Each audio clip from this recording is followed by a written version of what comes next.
और मुस्लिम लीग नून के रहनुमा अता तारक ने कहा है कि NA 127 पर उनका मुकाबला बिलावल से नहीं बल्कि ज़हीर अब्बास खोकर से है। नताइज के मुताबिक बिलावल 30 नंबर पर हैं। बोले NA 130 पर नवाज शरीफ यास्मीन राशिद से जीत जाएंगे। हमारा कंपटीशन हुआ है ज़हीर अब्बास खोखर साहब के साथ। एज एक्सपेक्टेड बिलावल साहब तीसरे नंबर पर हैं। मियां साहब एक अच्छी मार्जिन से इसलिए जीत जाएंगे कि अभी जिन पोलिंग स्टेशन का रिजल्ट आया है वो हमारे वीक पोलिंग स्टेशन रहे हैं शुरू से, तो अभी बहुत सारे रिजल्ट्स आना बाकी हैं। हमें खुशदिली से इस इलेक्शन के रिजल्ट कबूल करने चाहिए। मरियम नवाज शरीफ साहिबा की एक अच्छी लीड जो है वो निकली है, तो मैं ये समझता हूँ कि ये बड़ा खुशाइंद है।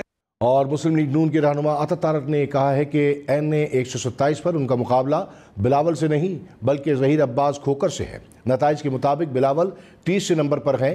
बोले NA 130 पर नवाज शरीफ यास्मीन राशिद से जीत जाएंगे। हमारा कंपटीशन हुआ है ज़हीर अब्बास खोखर साहब के साथ। एज एक्सपेक्टेड बिलावल साहब तीसरे नंबर पर हैं। मियां साहब एक अच्छी मार्जिन से इसलिए जीत जाएंगे कि अभी जिन पोलिंग स्टेशन का रिजल्ट आया है वो हमारे वीक पोलिंग स्टेशन रहे हैं शुरू से, तो अभी बहुत सारे रिजल्ट्स आना बाकी हैं। हमें खुशदिली से इस इलेक्शन के रिजल्ट कबूल करने चाहिए। मरियम नवाज शरीफ साहिबा की एक अच्छी लीड जो है वो निकली है, तो मैं ये समझता हूँ कि ये बड़ा खुशाइंद है। और मुस्लिम लीग नून के रहनुमा अता तारक ने कहा है कि NA 127 पर उनका मुकाबला बिलावल से नहीं बल्कि ज़हीर अब्बास खोकर से है। नताइज के मुताबिक बिलावल 30 नंबर पर हैं।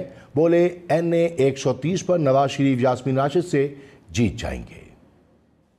हमारा कंपटीशन हुआ है ज़हीर अब्बास खोखर साहब के साथ। एज एक्सपेक्टेड बिलावल साहब तीसरे नंबर पर हैं। मियां साहब एक अच्छी मार्जिन से इसलिए जीत जाएंगे कि अभी जिन पोलिंग स्टेशन का रिजल्ट आया है वो हमारे वीक पोलिंग स्टेशन रहे हैं शुरू से, तो अभी बहुत सारे रिजल्ट्स आना बाकी हैं। हमें खुशदिली से इस इलेक्शन के रिजल्ट कबूल करने चाहिए। मरियम नवाज शरीफ साहिबा की एक अच्छी लीड जो है वो निकली है, तो मैं ये समझता हूँ कि ये बड़ा खुशाइंद है। और मुस्लिम लीग नून के रहनुमा अता तारक ने कहा है कि NA 127 पर उनका मुकाबला बिलावल से नहीं बल्कि ज़हीर अब्बास खोकर से है। नताइज के मुताबिक बिलावल 30 नंबर पर हैं। बोले NA 130 पर नवाज शरीफ यास्मीन राशिद से जीत जाएंगे।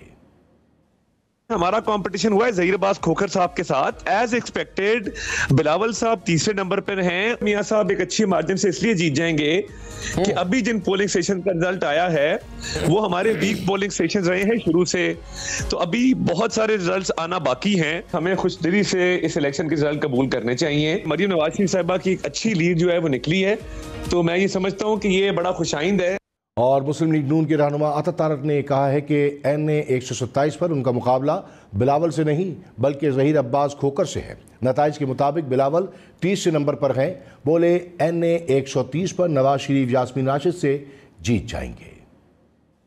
हमारा कंपटीशन हुआ है ज़हीर अब्बास खोखर साहब के साथ। एज एक्सपेक्टेड बिलावल साहब तीसरे नंबर पर हैं। मियां साहब एक अच्छी मार्जिन से इसलिए जीत जाएंगे कि अभी जिन पोलिंग स्टेशन का रिजल्ट आया है वो हमारे वीक पोलिंग स्टेशन रहे हैं शुरू से, तो अभी बहुत सारे रिजल्ट्स आना बाकी हैं। हमें खुशदिली से इस इलेक्शन के रिजल्ट कबूल करने चाहिए। मरियम नवाज शरीफ साहिबा की एक अच्छी लीड जो है वो निकली है, तो मैं ये समझता हूँ कि ये बड़ा खुशाइंद है।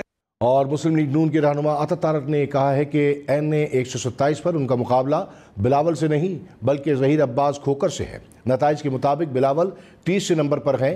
बोले NA 130 पर नवाज शरीफ यास्मीन राशिद से जीत जाएंगे। हमारा कंपटीशन हुआ है ज़हीर अब्बास खोखर साहब के साथ। एज एक्सपेक्टेड बिलावल साहब तीसरे नंबर पर हैं। मियां साहब एक अच्छी मार्जिन से इसलिए जीत जाएंगे कि अभी जिन पोलिंग स्टेशन का रिजल्ट आया है वो हमारे वीक पोलिंग स्टेशन रहे हैं शुरू से, तो अभी बहुत सारे रिजल्ट्स आना बाकी हैं। हमें खुशदिली से इस इलेक्शन के रिजल्ट कबूल करने चाहिए। मरियम नवाज शरीफ साहिबा की एक अच्छी लीड जो है वो निकली है, तो मैं ये समझता हूँ कि ये बड़ा खुशाइंद है।